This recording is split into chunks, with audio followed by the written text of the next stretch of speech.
Guys, what's up? It's Jorge again, coming at you with another video. Today is May 21st. Not too much has happened as far as big news. There is some news that affects the draft, both for the Dolphins and other teams that I'll get into. There's been a few free agents signed, but overall, it's been a bunch of rookie mini camps and stuff like that. That's kind of small time right now. But I'll get right into it. Some news that's been leaked is that Arian Foster is being linked to both the Patriots and the Broncos right now. Obviously, I don't want him to go to the Patriots. I want him to come to Miami. And it would be kind of ironic that the Broncos running back blocked us twice this offseason if they get Arian Foster, because we had to put the offer sheet in for C.J. Anderson, and they accepted that contract for Anderson, so they got to keep him. So they blocked us from getting Anderson, and now if they get Arian Foster, they block us from him too. I think it would be wise for Miami to go after Arian Foster. Right now, we have our top two running backs have a combined 49 NFL rushing attempts. Obviously, none for Kenyon Drake, being that he's a rookie, and only 49 for Jay Ajayi last year. So the inexperience, and both of them have an injury history. The inexperience and the injury kind of concerns me. So I think we need to bring in a veteran that can pick up some of the slack if one goes down. And I think Arian Foster is a perfect fit for us in what we're looking to do. So I hope we go after Arian Foster. Also in free agency news, Miami did finally sign Jason Jones. He's the defensive end that played in Detroit last year. He actually played with Ndamukong Suh. He played right next to Ndamukong Suh when Ndamukong Suh was in Detroit. I've even heard that he might be able to play some 3 technique on the inside, because if you look at our roster, Ndamukong Suh is basically the only consistent 3 technique that we do have. So Jason Jones is going to be very good, valuable depth for us on the defensive line, which, replacing Olivier Vernon and Derek Shelby, I feel like we've done a pretty good job. We brought in Mario Williams, Jason Jones, Andre Branch, Cleon Lang from Canada. Obviously, we don't know anything about him yet, but we've brought in a lot of good D-line depth. I still think we could have done. We need to go out and get a defensive tackle. That would be helpful. And again, we do definitely need to get a corner. I hope we go after Leon Hall.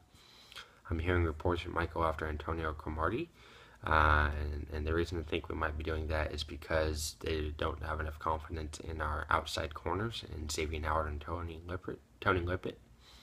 If we go get Cromartie, I'm assuming that he's going to start on the outside as a big corner, and so we'll see if we do that. I prefer Leon Hall over Cromartie myself. So also, I'll get back into a little bit more depth, or a little bit more news. This is involving the draft.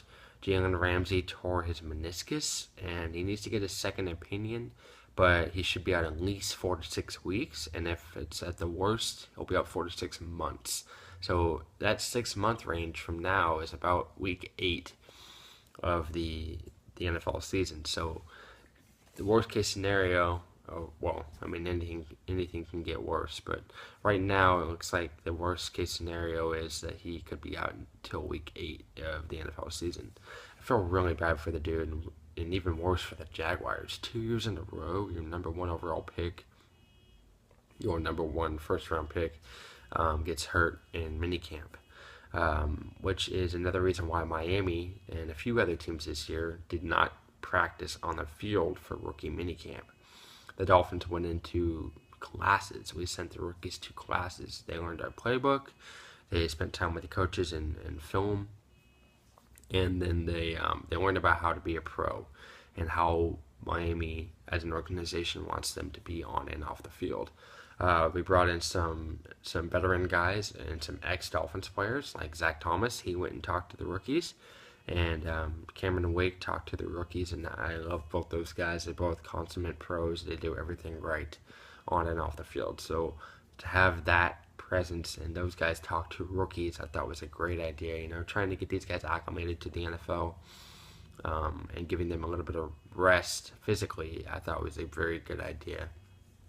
Adam Gase isn't afraid to go off tangent and do a little bit of things different and do it his way, and I kind of like that. So nobody on the Dolphins has been hurt yet, so that's a good sign. More news involving the draft. This directly affects my Dolphins. Laremy Tunsil may or may not have a pre-arthritic ankle condition. Jason Cole, a reporter, came out and said that there are multiple sources that said the reason Tunsil fell was not only because of the bong video, but also because he has a pre-arthritic ankle condition that could be worse than Miles Jack's knee. Boom. When I heard this news, I freaked out, and I was scared, and two things popped in my head. Either the teams ahead of us are trying to justify passing on Tunsil, and they made this up to try and justify it to their fans, or the teams ahead of us passed on him because this is true, and they researched enough into Tunsil to know that, and Miami didn't do enough research into Tunsil to know that. So Miami drafted him not knowing he had the pre-arthritic ankle condition. Now, Miami did come out and say they denied it. They think he's ready to go and there's no problems. They're not concerned at all. So obviously, as a Dolphins fan, that's what I wanted to hear. The question is whether or not that is true. Because if Tunsil only lasts 4 years, it could be a guy with all the other off-the-field concerns. If he has a concern that can affect him on the field as well, and this is a scary draft pick as of right now. So I'm still happy with the pick overall as of right now, but there's just more and more concerns coming out about Tunsil that could scare fans, and it scares me a little bit too. So, anyways, that's basically all the news I've really had to talk about. I still think in free agency we need to go after a corner. I'd like Arian Foster. I think we need a defensive tackle. We still definitely need a linebacker. So I think 4 signings would be really good for us. And that could happen here in the next few weeks or so. I'll probably make another video or two before the preseason, whenever news comes out.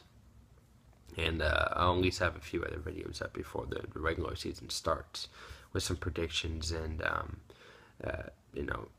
bold predictions or over-unders on a few things. So anyways, that's about everything I had to say today, and go Dolphins.